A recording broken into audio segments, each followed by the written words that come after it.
이진우의 손에 잡히는 경제.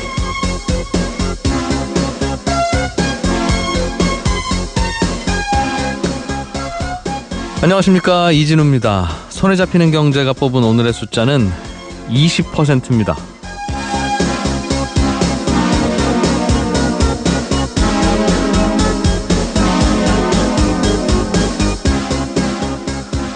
최근 들어 식당에서 밥을 먹거나 카페에서 음료를 마실 때 옆 테이블에서 부쩍 자주 들리는 단어가 하나 있습니다. 아마 다들 짐작하실 겁니다. 비트코인 같은 가상화폐 이야기죠.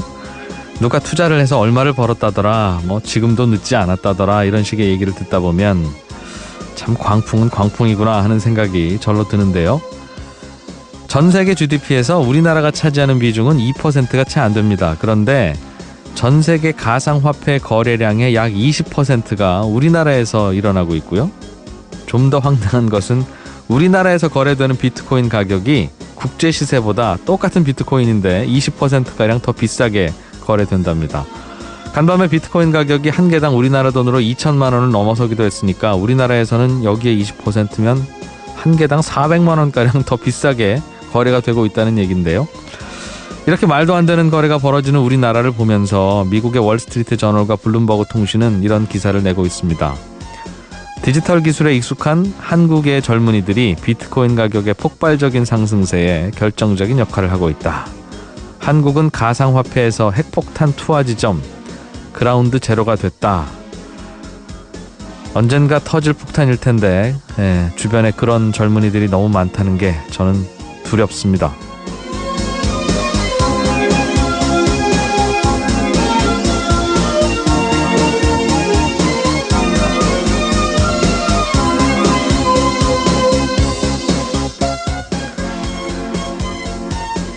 제 예상이 틀리기를 기도해야 되나요? 참 여러 가지 생각이 듭니다.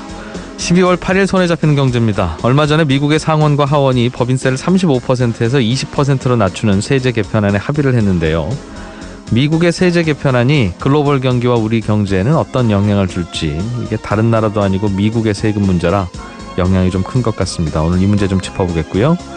한 청취자께서 은행에 대출을 받으러 갔는데 변동금리 대출인데 코픽스 금리를 기준으로 할래요? MOR 금리를 기준으로 할래요? 이런 질문을 받았습니다. MOR 금리는 또 뭔가요? 이런 질문 주셨네요. 친절한 경제에서 풀어드리겠습니다. 자, 광고 잠깐 듣고 오늘 순서 시작하겠습니다.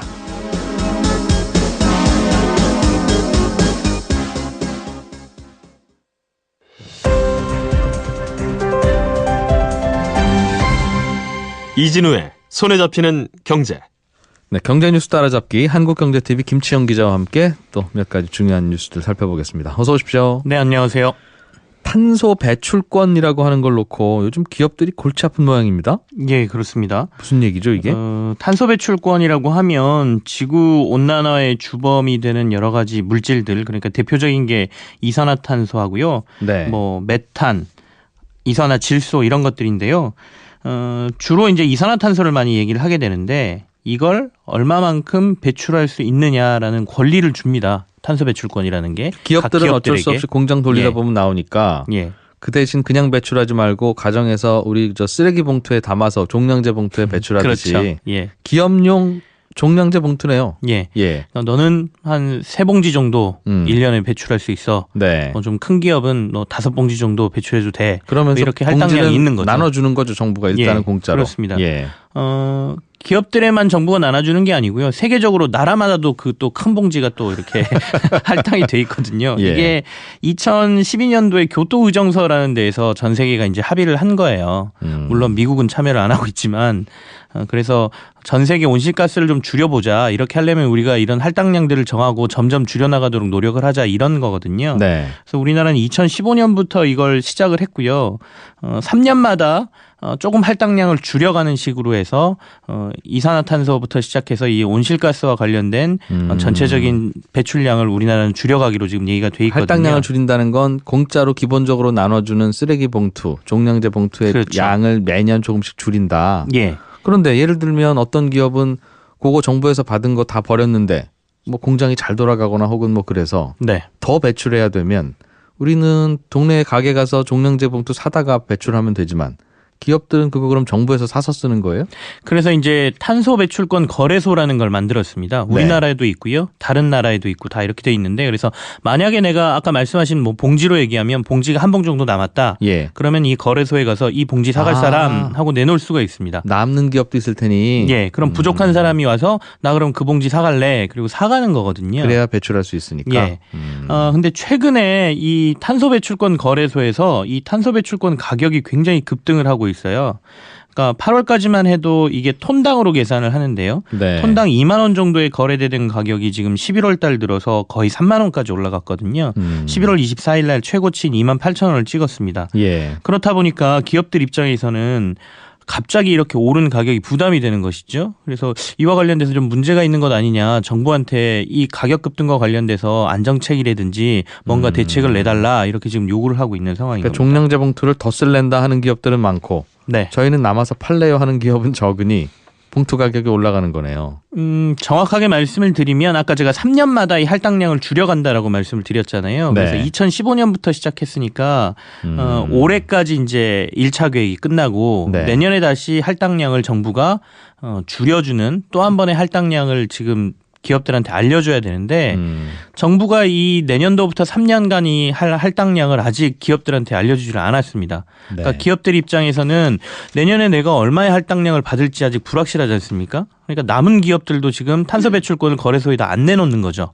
아 그렇겠죠. 정부가 갑자기 좀 더 많이 줄이면 그 또 다시 배출권 사야 될 테니까. 가격이 올라가기도 할 예. 거고. 그러니까 예. 그 봉지 나 또 사야 되는데 내가 굳이 팔 필요 없잖아. 그러고 회사에서 그 할당량을 그냥 가지고 있는 상황이다 보니 수요와 공급의 원칙에 따라서 공급이 부족하니까 가격은 지금 오르고 있는 상황이 나타나는 거죠. 그래서 실제로 우리나라에서 아까 톤당 한 2만 8천 원까지 갔다라고 말씀을 드렸잖아요.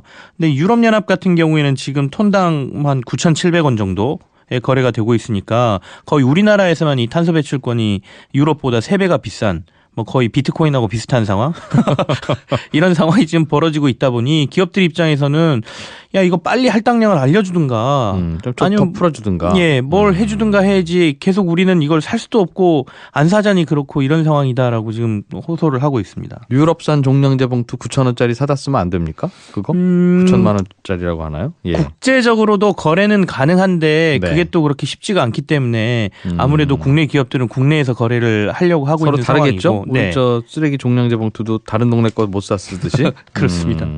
정부는 좀 빨리 좀 정해주지 왜 어렵게 안아주고 있답니까 이 부분을? 이게 그 부처와 관련된 부분들이 조금 뭐 얽혀 있어요. 그러니까 환경부에서 사실 이 탄소 배출권과 관련된 컨트롤 타워 기능을 하고 있었는데 작년 6월에 기획재정부로 이게 넘어갔다가 다시 정권이 바뀌는 과정에서 이걸 다시 환경부로 주자 이렇게 결정이 돼서 지금 환경부로 다시 넘어오고 있는 상황이거든요. 네. 그렇다 보니까 부처 간에 왔다 갔다 하는 사이에 이거 2차 배출권 할당 계획 이런 것들을 정부가 확정을 못 짓고 있는 상황이고 사실은 3년마다 이렇게 큰 틀로 배출권 할당을 기업들에도 주고 기업들 내에서 이제 준비를 할 수 있도록 해줘야 되는데 이걸 아직 못한 상황인 거죠. 그래서 혼란이 지금 좀 가중되고 있는 상황인데 올 하반기에 일단은 전체적인 할당량은 뭐 임시로 배정을 하고 네. 그리고 내년에 2차 감축 로드맵을 다시 정부는 발표하겠다 이렇게 지금 얘기를 해놓은 상태죠. 그렇군요. 이게 전 세계에서 다 하면 그래도 괜찮은데 말씀하신 대로 미국은 안 한다면서요? 네, 그렇습니다. 그러면 저 동네 아파트는 그냥 쓰레기 막 버린다는 얘기 아닙니까? 그러면 참 이것도 답답하기도 할 것이고 우리 기업들 입장에서는 왜 우리만 이렇게 비싼 봉투를 사서 버려야 되느냐. 그게 결국 가격 경쟁력에 영향을 주는 걸 텐데 이 대기 환경이야 우리가 우리 하늘 깨끗하게 한다고 깨끗해지나요? 어디 옆 나라에서 또 싹 밀고 오면 여전히 또 오염되는 거니까. 네. 이거 왜 남들 안 하는데 이렇게 우리는 열심히 하려고 하죠? 이런 고민도 하겠습니다. 논란이 상당히 많은 것이죠. 그래서 사실은 국제적으로 우리 환경을 조금 더 깨끗하게 만들어 보자라고 합의에 의해서 하고 있는데 네. 결과적으로는 뭐 이게 비용 부담이 분명히 있기 때문에 일종의 기업들 입장에서는 이것도 하나의 세금이라고 볼 수도 있지 않습니까? 이렇게 비용 부담이 늘어난다는 것은 결국에는 기업들은 자신들이 생산하는 물건의 가격을 반영할 수밖에 없는 거잖아요. 예. 그러면 국제 경쟁에 있어서도 상품의 가격에 차이가 날 수 있는 부분이고 그래서 기업들이나 이런 입장에서 보면 안 했으면 좋겠다라는 게 더 강하겠죠. 그렇지만 이렇게 예. 탄소 배출권이라는 걸 그 시행을 하게 되면 기업들은 환경 오염과 관련된 뭐 저감 장치라든지 이런 것들을 설치를 하게 돼 있거든요. 네. 할 수밖에 없거든요. 그러다 보면 전체적으로 환경이 좀 좋아지겠지. 대의는 굉장히 좋은 것이죠. 그래서 우리나라는 이제 우리나라도 OECD 회원국이고 어느 정도 글로벌 그 경제에서 미치는 영향이 크기 때문에 이런 환경 문제에도 적극적으로 나선다라는 의미에서 탄소 배출권 거래라든지 이 협약이라든지 이런 데 좀 적극적으로 나서는 상황이고요. 미국은 조금 자국 이기주의가 점점 강해지고 있는 상황이어서 처음 교토의정서 시행 때서부터 네. 우리는 참여하지 않겠다는 의사를 계속해서 밝히고 있었죠. 그래서 유럽이 먼저 하겠다는 건 하여간 미국은 일단 반대하고. 그리고 국제적인 그래서 좀 비난을 받았던 뭐 그런 게 좀 이어지고 있는 상황입니다. 그렇겠어요. 사실은 앞으로 이 문제를 계속 더 엄격하게 우리 깨끗한 하늘을 위해서 더 엄격하게 갈 거야라고 방향성이 정확하다면 네. 기업들 입장에서는 얼른 환경에도 투자하고 해서 줄일 텐데 이게 또 언제 또 다시 완화될지도 모르고 네. 에이 이걸 하지 말자 할 수도 있으면 그럼 우리 투자한 우리는 바보 되는 거 아닙니까? 그러니까 투자도 어려운 것 같고 그런 생각이 드네요.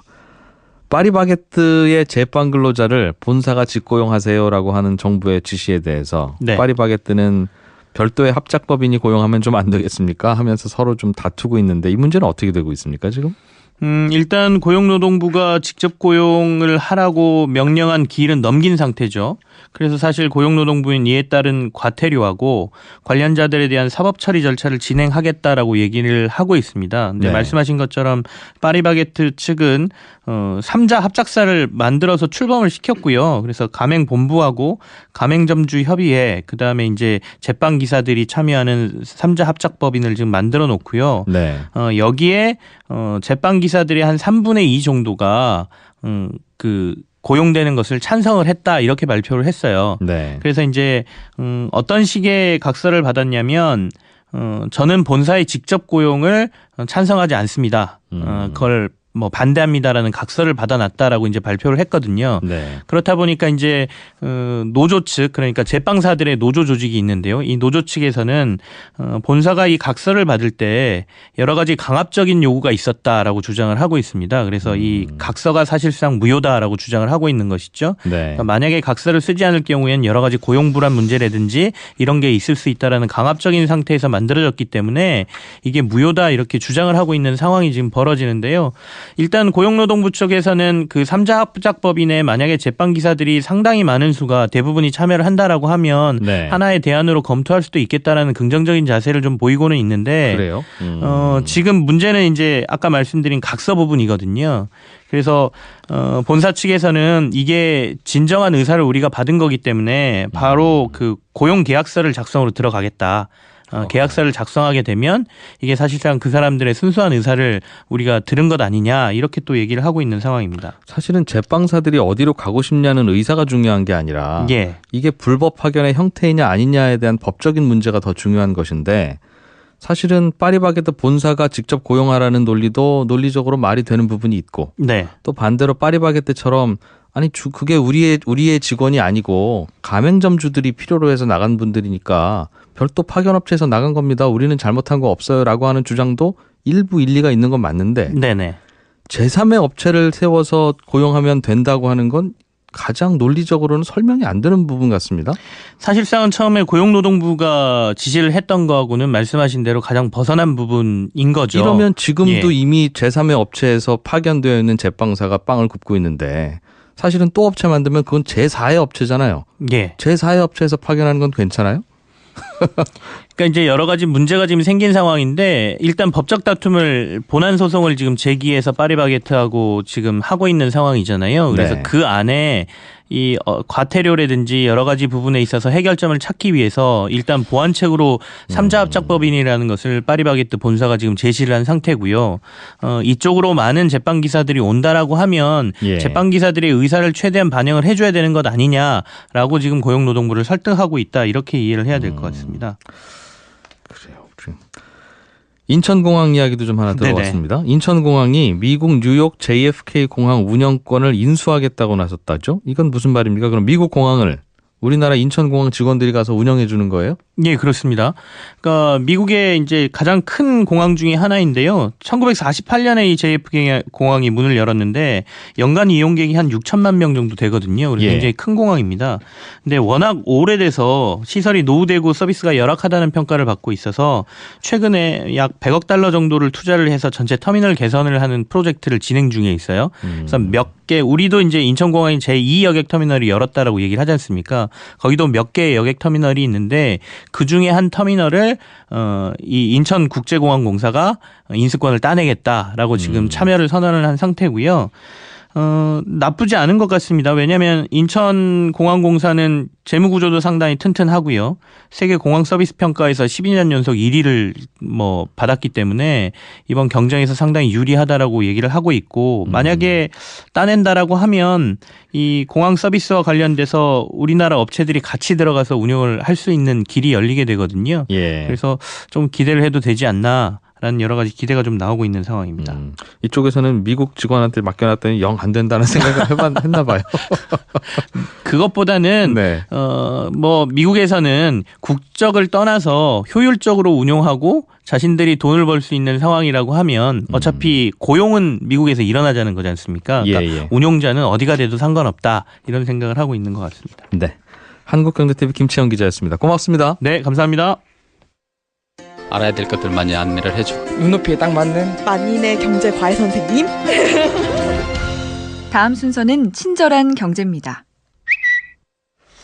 네, 오늘은 청취자 김시영 씨가 은행에서 변동금리로 대출을 받으려고 창구에 갔더니 가기 전에 금리를 이 은행 저 은행 좀 비교를 좀 해봤는데 똑같은 변동금리 대출인데 어떤 은행은 코픽스 금리에 따라서 대출이자가 오르내리는 대출이고 또 어떤 은행의 상품은 MOR 금리라는 거에 연동한다고 하고 이자가 매번 변하는데 그 변하는 기준이 은행마다 다르더라. 그럼 소비자는 뭘 선택하는 게 좋은 거냐? 이런 질문을 주셨습니다.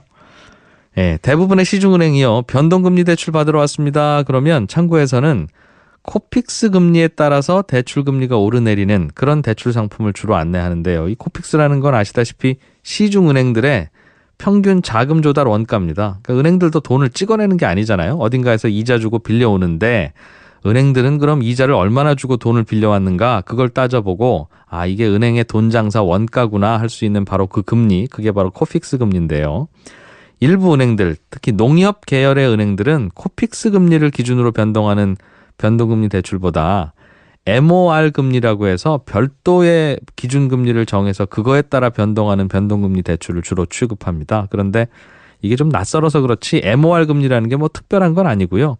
은행이 돈 구해오는 방법 중에 금융채라는 채권을 발행해서 구해오는 경우도 있는데 그때 금융채에 자기들이 지불하는 금융채 이자가 바로 MOR 금리입니다. 그러니까 뭐 결국은 코픽스를 기준으로 하는 변동금리 대출이나 MOR 금리를 기준으로 하는 변동금리 대출이나 소비자 입장에서는 큰 차이는 없고요. 그냥 시중금리에 따라서 내 대출금리가 변하겠구나 이렇게 이해하시면 되는데요.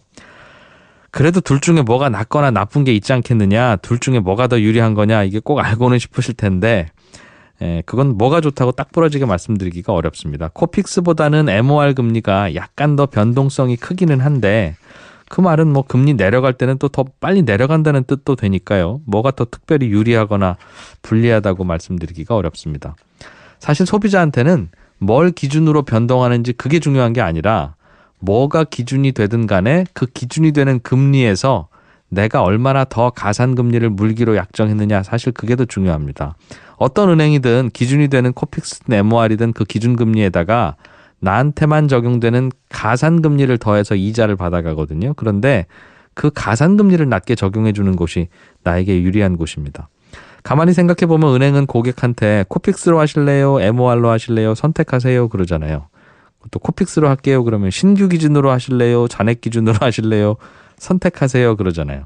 근데 은행이 우리 보고 알아서 선택하라고 하는 건 사실은 뭘 선택해도 똑같으니까 그렇게 선택하라고 하는 겁니다. 그러니까 우리한테 선택을 맡기죠. 그런데 가산금리는 은행이 정해버리잖아요. 그러니까 소비자들은 금융회사들이 혼자 정해버리고 나서 우리한테 선택권 안 주는 거 그걸 꼼꼼하게 따지고 비교해야 되고요.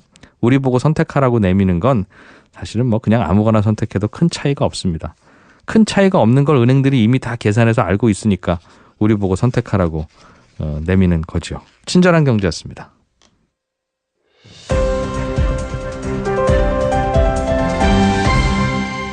경제를 생각하는 사람들의 즐거운 습관. 이진우의 손에 잡히는 경제.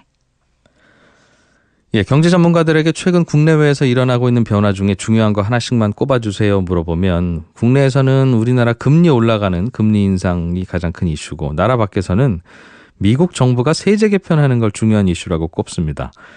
우리나라 세금이야 뭐 내가 내는 세금이니까 어떻게 바뀌는지 알아야 되지만 다른 나라가 세금 제도 바꾸는 게 왜 우리에게 중요한 이슈인지 오늘은 이 얘기 좀 들어보려고요. LG경제연구원의 김영주 연구위원을 전화로 연결했습니다. 안녕하십니까? 예, 안녕하십니까? 미국이 많은 세금들 중에 기업들의 이익에 물리는 즉 기업이 내야 되는 법인세를 크게 내리기로 결정했다고 하던데 35%가 명목세율이었다가 무려 그 20%로 15%포인트나 깎아주기로 했다는데 이게 결정되고 바로 시행되는 거예요? 아, 그렇진 않습니다. 왜냐면 이게 그 미국에는 상원과 하원, 즉 양원이 있지 않습니까? 예. 이 상원과 하원의 그 법안이 똑같았다면 이제 바로 실행이 될 수 있는데요. 그 상원에서 내놓은 감세안하고 하원의 감세안이 조금 다릅니다.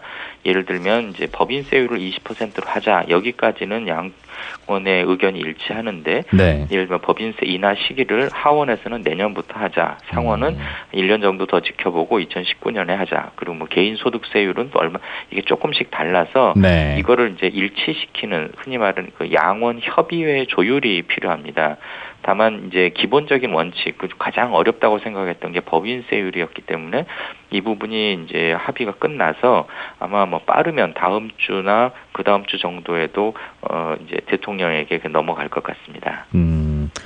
왜 법인세를 내리라고 하는가 생각해 보면 그게 기업들에게 유리하고 특히 이제 외국으로 나가 있는 기업들 보고 이제 미국 법인세 싸졌으니까 여기 와서 사업하세요라는 신호라고 하던데 실제로 20%로 미국 법인세가 내려가면 미국 이외의 곳으로 국가로 나가 있던 미국 기업들이 다시 미국 본토로 들어갈 만한 인센티브가 되나요?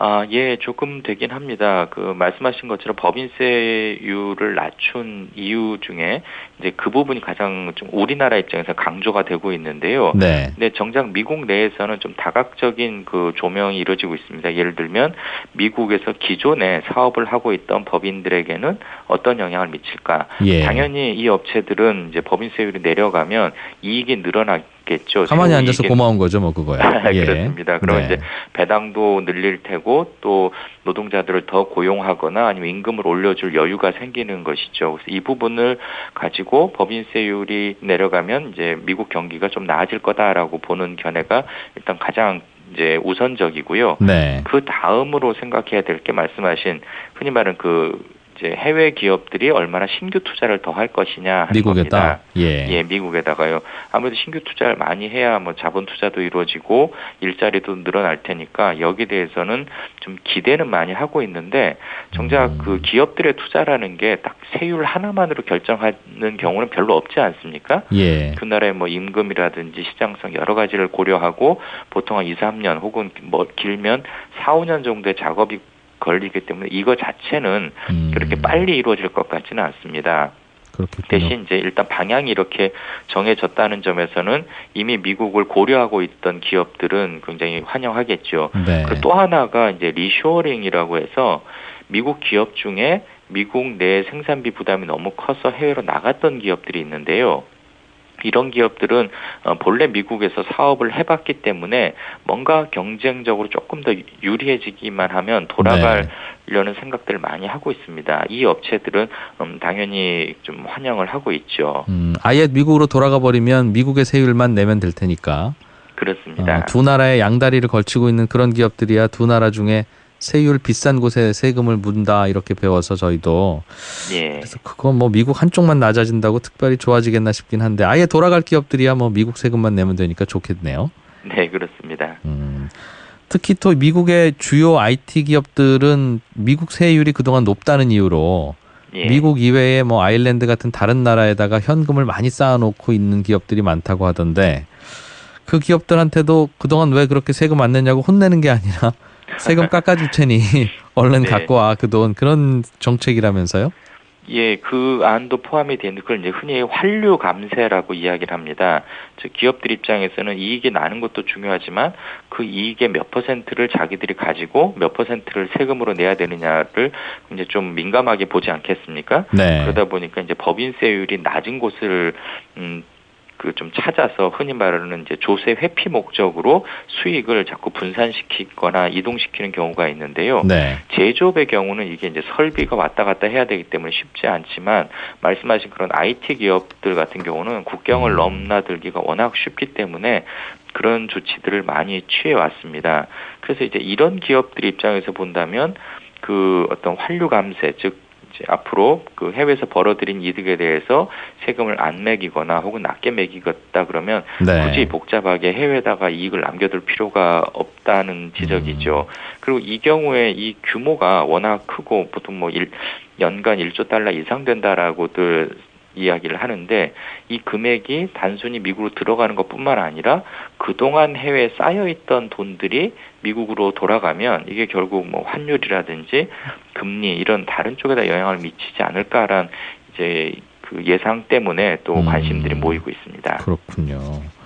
그러면 어떤 나라에서든지 그럼 다 미국으로 돌아가려는 수요가 많아지면 그럼 달러로 바꿔서 돌아가야 되니까 각국에서 달러의 수요가 많아질 것이고 그럼 달러가 지금은 좀 약세로 돌고 있는데 다시 달러화가 강세가 되는 환율의 변화도 예상할 수 있을까요? 아니면 그것까지 고민하는 건 좀 오바입니까? 아닙니다. 그 고민을 실제로 많이 하고 있습니다. 대신 그 해외 그 자금을 남겨둔 기업들이 예. 그 돈을 달러로 남겨뒀느냐 아니면 뭐 유로나 엔화나 이런 다른 자산으로 남겨뒀느냐에 따라 영향이 달라질 것을 보는데요. 그 이제 정확하게 알려진 숫자는 없고 보통 그런 걸 분석하는 연구기관들에 따르면은 대략 한 20에서 40% 정도는 달러 이외의 자산, 뭐 엔이나 유로나 금이나 이런 예. 걸로 돼 있을 테고 이 돈들이 이제 달러로 바뀌게 되면 달러 강세 요인이 될 수 있다라는 겁니다. 그래서 실제로도 미국 기업 에 대비해서 좀 이제 환율을 민감하게 생각하는 일본에 있는 제조업체들 이런 업체들은 은근히 그걸 기대를 하고 있죠. 네. 대신 우리가 한 가지 생각해야 될 게 이게 환류 감세가 이루어진다고 해서 그 기업들이 사실상 무조건 미국으로 돈을 빼갈 요인은 별로 없습니다. 왜냐하면 이미 아일랜드라든지 이런 데 세율이 뭐 거의 없거나 혹은 뭐 한 자릿수이기 때문에 네. 그 정도까지 낮춰주기 전에는 굳이 갈 필요가 없고요. 대신 미국에서 내놓는 이 환류 감세안이 일종의 당근이라면 채찍을 또 같이 준비하고 있습니다. 즉 전 세계 그 조세 기관들이 함께 협력을 해가지고 이런 식의 어떤 그 낮은 세율을 찾아다니는 그런 기업들을 한번 들여다보자라는 움직임이 조금씩 있거든요. 네. 이게 일종의 채찍이라고 할 수 있는데 오히려 그런 채찍이 완성된다면 이걸 촉진할 수 있겠지만 당근만으로 뭐 그 기업들이 당장 돈을 옮긴다라고 보는 것은 약간 무리가 있어 보입니다. 일부 보도에서는 중국에 투자돼 있던 자금도 미국이 세금을 깎거나 그러면 그냥 미국으로 투자하는 게 나을 수도 있겠네 싶어서 투자의 방향을 바꾸게 되고 그러면 그게 우리나라에도 영향을 좀 줄 거다. 우리나라 입장에서야 중국이 경제적으로 잘 되는 게 더 나을 수는 있으니까요. 예, 그런 걱정도 합니까? 예, 그런 걱정들도 나옵니다. 물론 이제 그게 단순히 이 세율 문제만은 아니고요. 예. 최근 이제 중국 내에서 그 미국 기업에 대한 반감들이 커지고 있고 또 미국 기업들 내부에서도 이제 미국 행정부가 이제 보호주의적인 조치들을 많이 취하기 때문에 중국의 어떤 낮은 임금을 통해서 어떤 이익보다 차라리 미국에서 만들어주는 어떤 방패막, 보호무역 장벽이 더 나을 수 있다라는 판단들을 조금씩 하는 것 같습니다. 실제로 우리나라 그 가전업체들을 요즘 제소하고 있는 월풀도 과거에는 중국에 사업장이 많이 있었거든요. 근데 그 사업장들을 전부 미국으로 이제 리쇼어링을 해서 되돌리면서 이제 미국 행정부를 압박해서 월풀이 사업하기 쉬운 환경으로 바꿔가고 있는 겁니다. 이런 식의 그 실물 자본의 이동은 분명히 그 좀 늘어날 것으로 보이고요. 대신 중국에 들어가 있는 미국 자본 중에 이제 금융 자본들이 또 있죠. 뭐 주식 시장이라든지 뭐 채권이나 이런 쪽에 들어가 있는 자본들은 조금 상황이 다릅니다. 즉 중국에서 발생한 이익을 그런 형태로 운용하고 있던 업체들은 거기서 운용하던 돈을 미국으로 이제 돌려보낸다는 게 그렇게 간단한 문제가 아닙니다. 중국 정부가 이런저런 규제를 하고 있다면서요? 예, 그렇습니다. 그렇기 때문에 그런 업체들에 대해서도 그렇게 낙관하는 것은 쉽지 않아 보입니다. 알겠습니다. 그런데 전반적으로 미국이 법인세를 낮추기로 하니까 미국 입장에서만 보면 다 좋은 일들만 벌어진다는 시나리오예요. 쭉 듣다 보니 우리는 주변에서는 좀 이런저런 걱정도 하고 합니다만. 그런데 그럼 세금을 깎아주면 이렇게 항상 경제가 좋아지면 그거 다 다른 나라도 다 깎죠. 근데 문제는 세금을 깎아주면 세수가 부족해지고 그게 국가 부채로 늘어나는 걸로 연결되고 해서 정부가 써야 할 곳에 돈 못 쓰기도 하고 그런 악순환도 있으니까 세금을 함부로 못 깎는 걸 텐데 이 부분은 어떤 고민을 한 겁니까? 이제 과거 그 80년대 초 레이거노믹스라고 해서 그때 또 한번 세금을 굉장히 크게 깎아준 적이 있지 않습니까? 예. 근데 이제 결과적으로 별로 효과가 없었는데요. 항상 그 베스트 시나리오라는 게 실현되는 데는 많은 장애가 있는데 지금 미국의 법인세율 인하도 말씀하신 것처럼 다른 나라들이 경쟁적으로 세율을 깎아주게 되면 결국 세율은 깎아줬지만 기대했던 만큼의 그 기업의 투자나 생산이 늘지 않아서 세수가 오히려 줄어드는 결과를 초래할 수 있습니다. 네. 즉 미국 정부가 이 감세안을 만들 때 기대한 거는 이렇게 되면 해외에 있는 기업들이 미국으로 달려 들어오고 그 사람들이 투자를 많이 해서 결국 매출도 늘고 고용도 늘면 총 세수가 늘 것이다라는 기대인데 실제로는 이런 어떤 조치가 그 유럽이라든지 일본이라든지 다른 나라들의 법인세율을 경쟁적으로 떨어뜨리는 결과를 초래하고 이렇게 되면 기업들 입장에서는 전반적인 세율이 낮아졌기 때문에 굳이 미국으로 옮길 필요가 없는 것이죠. 그러면 이제 목표로 했던 세수 증가 효과보다는 오히려 세수가 감소하는 그런 부작용이 초래될 수 있습니다. 그게 이제 과거 레이건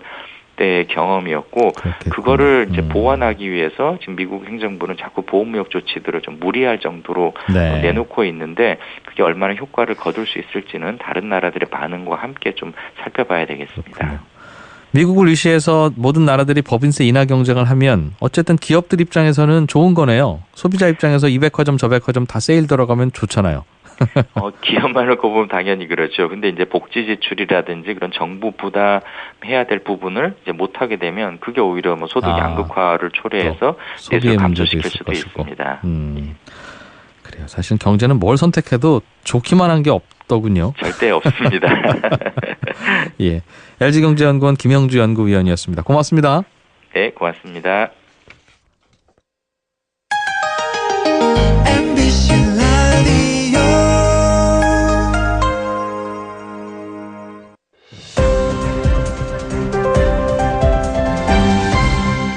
이진우의 손에 잡히는 경제.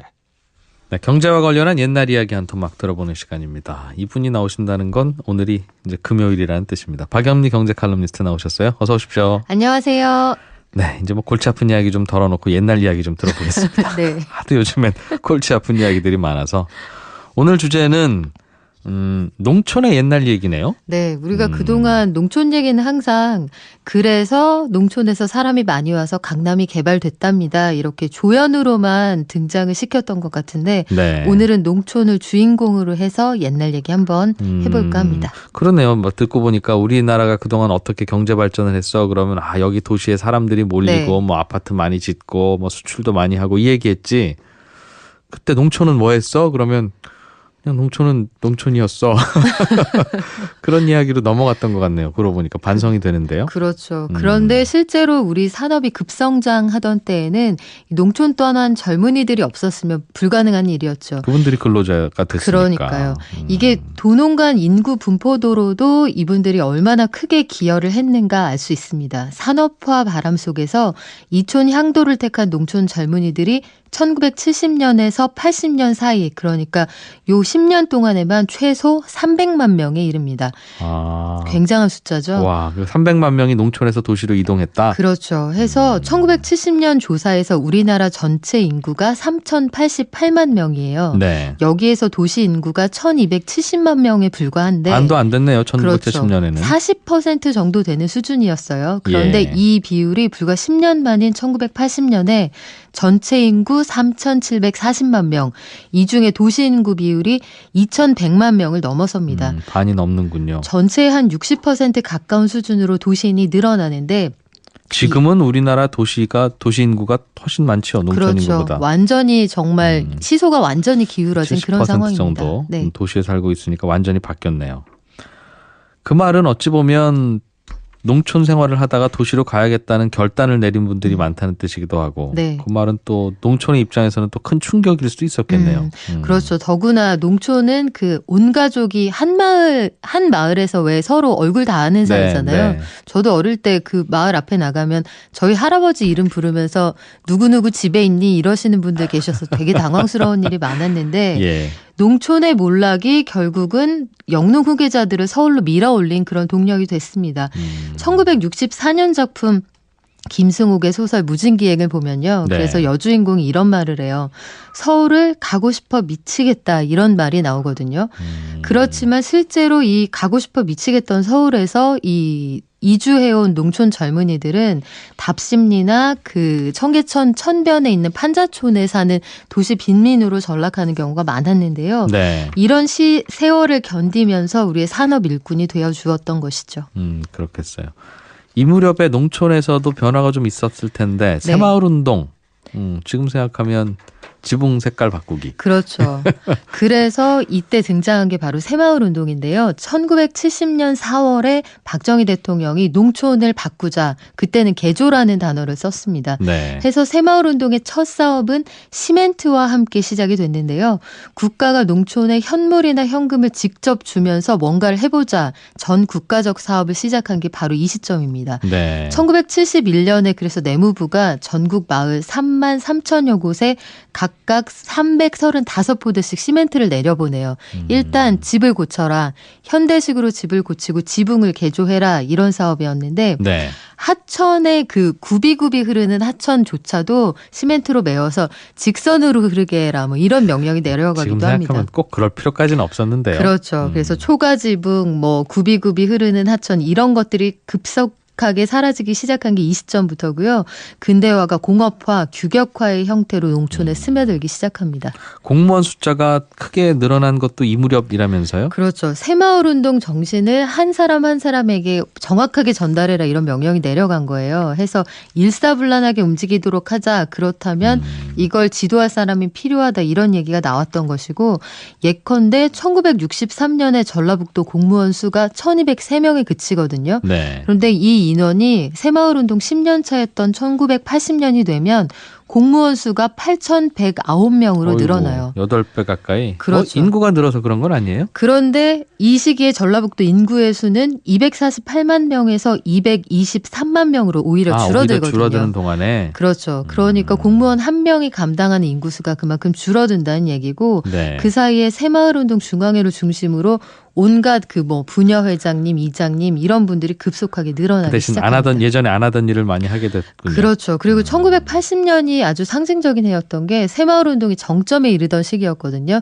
그때 아주 기념비적인 문화 콘텐츠가 하나 등장하는데 그게 바로 1088회 동안 이어진 MBC 문화방송의 전원일기입니다.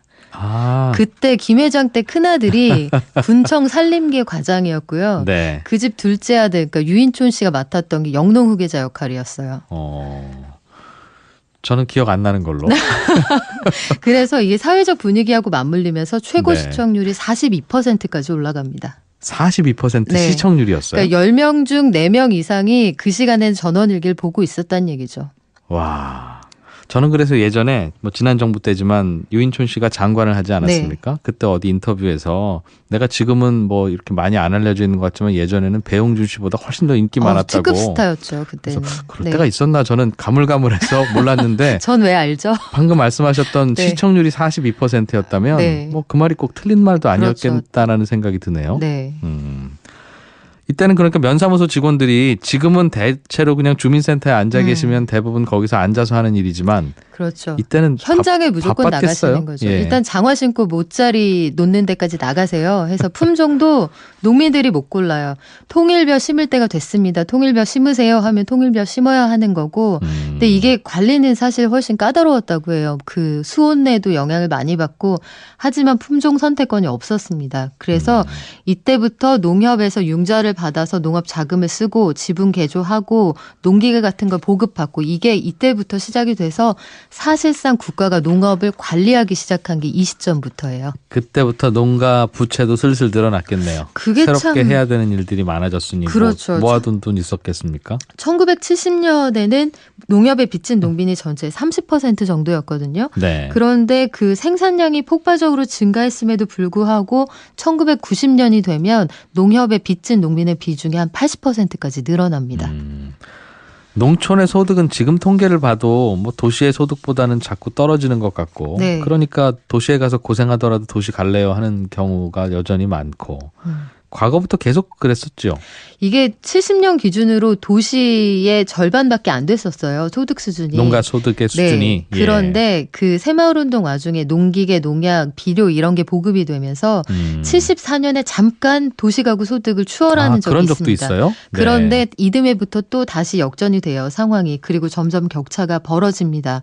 그리고 이 차이를 단순히 계산하면 안 되는 게 도시에선 아빠 혼자 벌고 보통 엄마가 애들을 돌봤단 말이죠. 그랬죠. 근데 예. 농촌에서는 무제한이에요. 출퇴근의 개념도 없고 온 가족의 노동력이 무제한으로 투입이 되는데도 못 이겼다. 이거는 농촌의 상황이 그만큼 굉장히 열악했다는 얘기죠. 그렇군요. 1인당 소득은 한 번도 도시를 앞서본 적은 없다. 그렇죠. 정리를 좀 해보죠. 네, 그 우리가 근대화 시기에 신자가 붙으면 그렇게 좋아했던 것 같아요. 새 신자에 열광을 했는데 네. 그 신농촌이 우리의 농촌을 정말 행복하게 했느냐 이런 고민을 해보게 됐어요. 해서 쌀 같은 것들도 커피처럼 한 봉지에 작은 봉지지만 단가를 높이는 이런 고부가가치 상품 만들어 보는 건 이런 고민도 좀 해볼 필요가 있지 않을까 싶습니다. 이게 참 농업을 우리가 어떻게 대해야 되는가가 참 고민입니다. 사실은 그렇죠. 정부 예산도 그쪽에서 비효율적으로 쓰여지고 있다는 이야기도 많습니다만 네. 그것도 또 우리의 일부니까요. 어떡하겠습니까? 네. 예, 좀 고민해야 될 부분이고 또 빠른 경제 성장의 대가이기도 하겠죠. 네. 예, 박연미 경제 칼럼니스트였습니다. 고맙습니다. 고맙습니다. 네, 다음 주에 뵙겠습니다. 예, 손에 잡히는 경제 지금까지 저는 이진우였고요. 내일 토요일 오전 11시 10분에 또 오겠습니다. 하루도 쉬는 날은 없습니다. 예, 함께해 주신 청취자 여러분 고맙습니다. 점심 맛있게 드십시오.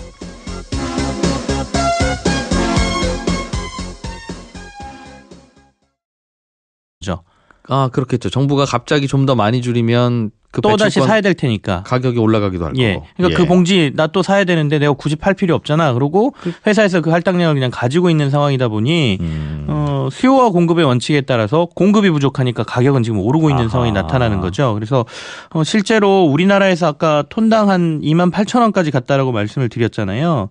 근데 유럽연합 같은 경우에는 지금 톤당 한 9,700원 정도 거래가 되고 있으니까 거의 우리나라에서만 이 탄소 배출권이 유럽보다 3배가 비싼 뭐 거의 비트코인하고 비슷한 상황 이런 상황이 지금 벌어지고 있다 보니 기업들 입장에서는 야 이거 빨리 할당량을 알려주든가 좀 더 풀어주든가 예, 뭘 해주든가 해야지 계속 우리는 이걸 살 수도 없고 안 사자니 그렇고 이런 상황이다라고 지금 호소를 하고 있습니다. 유럽산 종량제 봉투 9,000원짜리 사다 쓰면 안 됩니까? 그거? 9천만 원짜리라고 하나요? 예. 국제적으로도 거래는 가능한데 네. 그게 또 그렇게 쉽지가 않기 때문에 아무래도 국내 기업들은 국내에서 거래를 하려고 하고 서로 있는 다르겠죠? 상황이고. 우리 네. 저 쓰레기 종량제 봉투도 다른 동네 거 못 샀듯이 그렇습니다. 정부는 좀 빨리 좀 정해주지 왜 어렵게 안아주고 있답니까 이 부분은? 이게 그 부처와 관련된 부분들이 조금 뭐 얽혀 있어요. 그러니까 환경부에서 사실 이 탄소 배출권과 관련된 컨트롤 타워 기능을 하고 있었는데 작년 6월에 기획재정부로 이게 넘어갔다가 다시 정권이 바뀌는 과정에서 이걸 다시 환경부로 주자 이렇게 결정이 돼서 지금 환경부로 다시 넘어오고 있는 상황이거든요. 네. 그렇다 보니까 부처 간에 왔다 갔다 하는 사이에 이거 2차 배출권 할당 계획 이런 것들을 정부가 확정을 못 짓고 있는 상황이고 사실은 3년마다 이렇게 큰 틀로 배출권 할당을 기업들에도 주고 기업들 내에서 이제 준비를 할 수 있도록 해줘야 되는데 이걸 아직 못한 상황인 거죠. 그래서 혼란이 지금 좀 가중되고 있는 상황인데 올 하반기에 일단은 전체적인 할당량은 뭐 임시로 배정을 하고 네. 그리고 내년에 2차 감축 로드맵을 다시 정부는 발표하겠다 이렇게 지금 얘기를 해놓은 상태죠. 그렇군요. 이게 전 세계에서 다 하면 그래도 괜찮은데 말씀하신 대로 미국은 안 한다면서요? 네, 그렇습니다. 그러면 저 동네 아파트는 그냥 쓰레기 막 버린다는 얘기 아닙니까?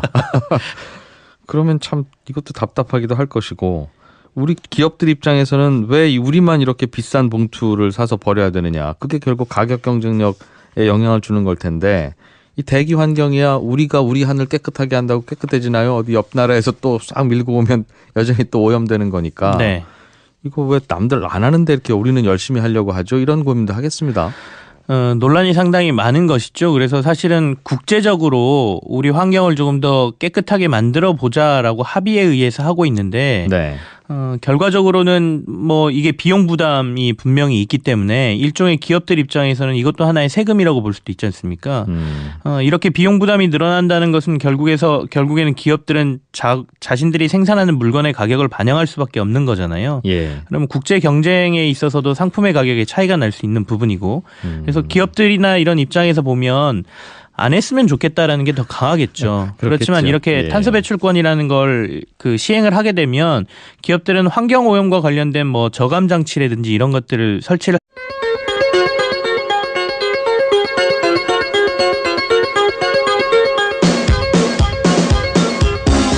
이진우의 손에 잡히는 경제.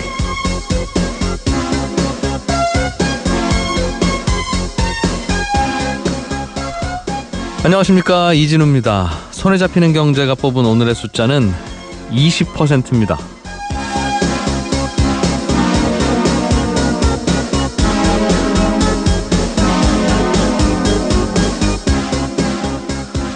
최근 들어 식당에서 밥을 먹거나 카페에서 음료를 마실 때 옆 테이블에서 부쩍 자주 들리는 단어가 하나 있습니다. 아마 다들 짐작하실 겁니다.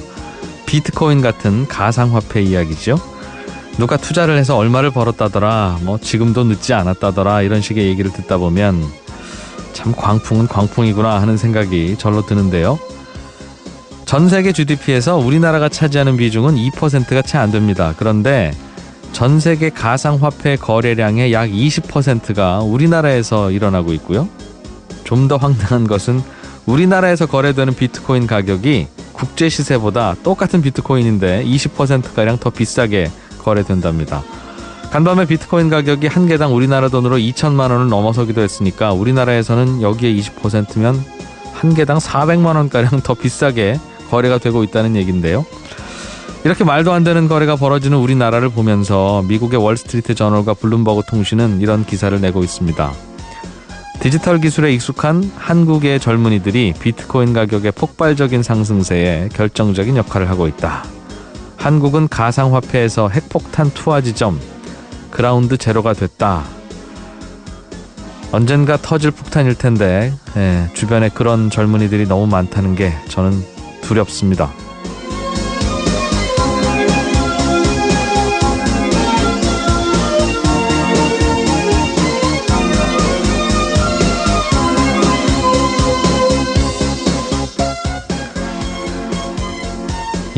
제 예상이 틀리기를 기도해야 되나요? 참 여러 가지 생각이 듭니다.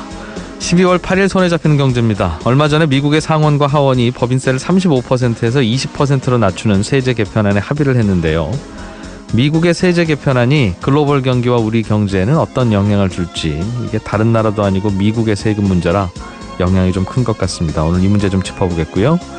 한 청취자께서 은행에 대출을 받으러 갔는데 변동금리 대출인데 코픽스 금리를 기준으로 할래요? MOR 금리를 기준으로 할래요? 이런 질문을 받았습니다. MOR 금리는 또 뭔가요? 이런 질문 주셨네요. 친절한 경제에서 풀어드리겠습니다. 자, 광고 잠깐 듣고 오늘 순서 시작하겠습니다.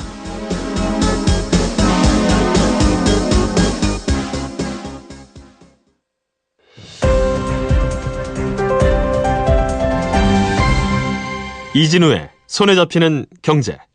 네, 경제뉴스 따라잡기 한국경제TV 김치영 기자와 함께 또 몇 가지 중요한 뉴스들 살펴보겠습니다. 어서 오십시오. 네, 안녕하세요. 탄소 배출권이라고 하는 걸 놓고 요즘 기업들이 골치 아픈 모양입니다. 예, 그렇습니다. 무슨 얘기죠, 이게? 탄소 배출권이라고 하면 지구 온난화의 주범이 되는 여러 가지 물질들, 그러니까 대표적인 게 이산화탄소하고요. 네. 뭐 메탄, 이산화질소 이런 것들인데요.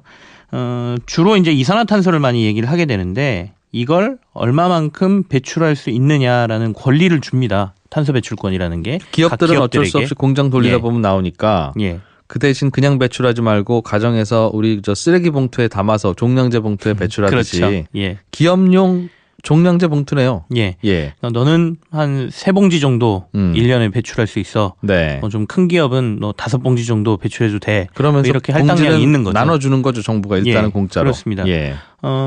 기업들에만 정부가 나눠주는 게 아니고요. 세계적으로 나라마다도 그 또 큰 봉지가 또 이렇게 할당이 돼 있거든요. 예. 이게 2012년도에 교토 의정서라는 데에서 전 세계가 이제 합의를 한 거예요. 물론 미국은 참여를 안 하고 있지만 그래서 전 세계 온실가스를 좀 줄여보자. 이렇게 하려면 우리가 이런 할당량들을 정하고 점점 줄여나가도록 노력을 하자 이런 거거든요. 네. 그래서 우리나라는 2015년부터 이걸 시작을 했고요. 3년마다 조금 할당량을 줄여가는 식으로 해서 이산화탄소부터 시작해서 이 온실가스와 관련된 전체적인 배출량을 우리나라는 줄여가기로 지금 얘기가 돼 있거든요. 할당량을 줄인다는 건 공짜로 기본적으로 나눠주는 쓰레기 봉투, 종량제 봉투의 그렇죠. 양을 매년 조금씩 줄인다. 예. 그런데 예를 들면 어떤 기업은 그거 정부에서 받은 거 다 버렸는데 뭐 공장이 잘 돌아가거나 혹은 뭐 그래서 네. 더 배출해야 되면 우리는 동네 가게 가서 종량제 봉투 사다가 배출하면 되지만 기업들은 그거 그럼 정부에서 사서 쓰는 거예요? 그래서 이제 탄소 배출권 거래소라는 걸 만들었습니다. 우리나라에도 있고요. 다른 나라에도 있고 다 이렇게 돼 있는데 그래서 만약에 내가 아까 말씀하신 뭐 봉지로 얘기하면 봉지가 한 봉 정도 남았다. 예. 그러면 이 거래소에 가서 이 봉지 사갈 사람 하고 내놓을 수가 있습니다. 남는 기업도 있을 테니. 예. 그럼 부족한 사람이 와서 나 그럼 그 봉지 사갈래. 그리고 사가는 거거든요. 그래야 배출할 수 있으니까. 예.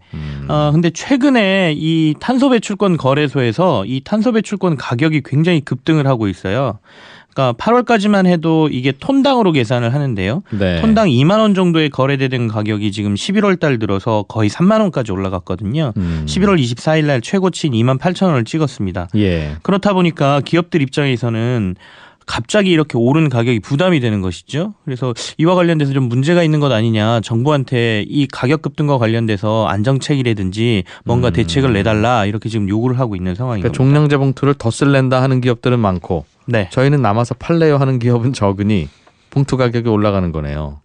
정확하게 말씀을 드리면 아까 제가 3년마다 이 할당량을 줄여간다라고 말씀을 드렸잖아요. 네. 그래서 2015년부터 시작했으니까 올해까지 이제 1차 계획이 끝나고 네. 내년에 다시 할당량을 정부가 줄여주는 또 한 번의 할당량을 지금 기업들한테 알려줘야 되는데 정부가 이 내년도부터 3년간 할 할당량을 아직 기업들한테 알려주지를 않았습니다. 네. 그러니까 기업들 입장에서는 내년에 내가 얼마의 할당량을 받을지 아직 불확실하지 않습니까? 그러니까 남은 기업들도 지금 탄소 배출권을 거래소에다 안 내놓는 거죠. 파리바게뜨처럼 아니 그게 우리의 직원이 아니고 가맹점주들이 필요로 해서 나간 분들이니까 별도 파견업체에서 나간 겁니다. 우리는 잘못한 거 없어요라고 하는 주장도 일부 일리가 있는 건 맞는데 네네.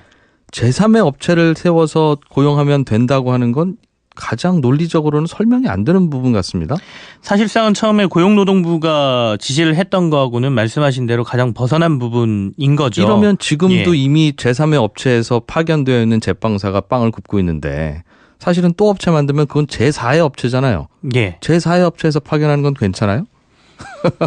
그러니까 이제 여러 가지 문제가 지금 생긴 상황인데 일단 법적 다툼을 본안 소송을 지금 제기해서 파리바게뜨하고 지금 하고 있는 상황이잖아요. 그래서 네. 그 안에 이 과태료라든지 여러 가지 부분에 있어서 해결점을 찾기 위해서 일단 보완책으로 3자 합작법인이라는 것을 파리바게뜨 본사가 지금 제시를 한 상태고요. 이쪽으로 많은 제빵 기사들이 온다라고 하면 예. 제빵 기사들의 의사를 최대한 반영을 해줘야 되는 것 아니냐라고 지금 고용노동부를 설득하고 있다 이렇게 이해를 해야 될 것 같습니다. 그래요. 인천공항 이야기도 좀 하나 들어봤습니다. 인천공항이 미국 뉴욕 JFK 공항 운영권을 인수하겠다고 나섰다죠. 이건 무슨 말입니까? 그럼 미국 공항을 우리나라 인천공항 직원들이 가서 운영해 주는 거예요? 예, 그렇습니다. 그러니까 미국의 이제 가장 큰 공항 중에 하나인데요. 1948년에 이 JFK 공항이 문을 열었는데 연간 이용객이 한 6천만 명 정도 되거든요. 그래서 예. 굉장히 큰 공항입니다. 근데 워낙 오래돼서 시설이 노후되고 서비스가 열악하다는 평가를 받고 있어서 최근에 약 100억 달러 정도를 투자를 해서 전체 터미널 개선을 하는 프로젝트를 진행 중에 있어요. 그래서 몇 개 우리도 이제 인천공항이 제2 여객 터미널이 열었다라고 얘기를 하지 않습니까? 거기도 몇 개의 여객 터미널이 있는데 그 중에 한 터미널을 이 인천국제공항공사가 인수권을 따내겠다라고 지금 참여를 선언을 한 상태고요. 나쁘지 않은 것 같습니다. 왜냐하면 인천공항공사는 재무구조도 상당히 튼튼하고요. 세계 공항 서비스 평가에서 12년 연속 1위를 받았기 때문에 이번 경쟁에서 상당히 유리하다라고 얘기를 하고 있고 만약에 따낸다라고 하면 이 공항 서비스와 관련돼서 우리나라 업체들이 같이 들어가서 운영을 할 수 있는 길이 열리게 되거든요. 예. 그래서 좀 기대를 해도 되지 않나. 여러 가지 기대가 좀 나오고 있는 상황입니다. 이쪽에서는 미국 직원한테 맡겨놨더니 영 안 된다는 생각을 했나 봐요. 그것보다는 네. 뭐 미국에서는 국적을 떠나서 효율적으로 운용하고 자신들이 돈을 벌 수 있는 상황이라고 하면 어차피 고용은 미국에서 일어나자는 거지 않습니까? 그러니까 예. 운용자는 어디가 돼도 상관없다 이런 생각을 하고 있는 것 같습니다. 네. 한국경제TV 김치영 기자였습니다. 고맙습니다. 네, 감사합니다. 알아야 될 것들 많이 안내를 해주고 눈높이에 딱 맞는 만인의 경제 과외 선생님. 다음 순서는 친절한 경제입니다. 네, 오늘은 청취자 김시영 씨가 은행에서 변동금리로 대출을 받으려고 창구에 갔더니 가기 전에 금리를 이 은행 저 은행 좀 비교를 좀 해봤는데 똑같은 변동금리 대출인데 어떤 은행은 코픽스 금리에 따라서 대출 이자가 오르내리는 하게 돼 있거든요. 네. 할 수밖에 없거든요. 그러다 보면 전체적으로 환경이 좀 좋아지겠지. 대인은 굉장히 좋은 것이죠. 그래서 우리나라는 이제 우리나라도 OECD 회원국이고 어느 정도 글로벌 그 경제에서 미치는 영향이 크기 때문에 이런 환경 문제에도 적극적으로 나선다라는 의미에서 탄소 배출권 거래라든지 이 협약이라든지 이런 데 좀 적극적으로 나서는 상황이고요. 미국은 조금 자국 이기주의가 점점 강해지고 있는 상황이어서 처음 교토우정서 시행 때서부터 네. 우리는 참여하지 않겠다는 의사를 계속해서 밝히고 있었죠. 그래서 유럽이 먼저 하겠다는 건 하여간 미국은 일단 반대하고 네.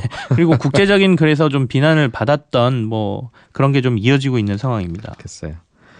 사실 앞으로 이 문제를 계속 더 엄격하게 우리 깨끗한 하늘을 위해서 더 엄격하게 갈 거야라고 방향성이 정확하다면 네. 기업들 입장에서는 얼른 환경에도 투자하고 해서 줄일 텐데 이게 또 언제 또 다시 완화될지도 모르고 네. 에이 이거 하지 말자 할 수도 있으면 그럼 우리 투자한 우리는 바보 되는 거 아닙니까? 그러니까 투자도 어려운 것 같고 그런 생각이 드네요.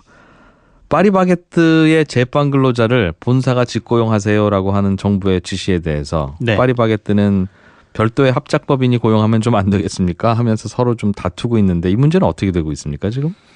일단 고용노동부가 직접 고용을 하라고 명령한 기일은 넘긴 상태죠. 그래서 사실 고용노동부는 이에 따른 과태료하고 관련자들에 대한 사법 처리 절차를 진행하겠다라고 얘기를 하고 있습니다. 근데 네. 말씀하신 것처럼 파리바게뜨 측은 3자 합작사를 만들어서 출범을 시켰고요. 그래서 가맹본부하고 가맹점주 협의회 그다음에 이제 제빵 기사들이 참여하는 3자 합작법인을 지금 만들어 놓고요. 네.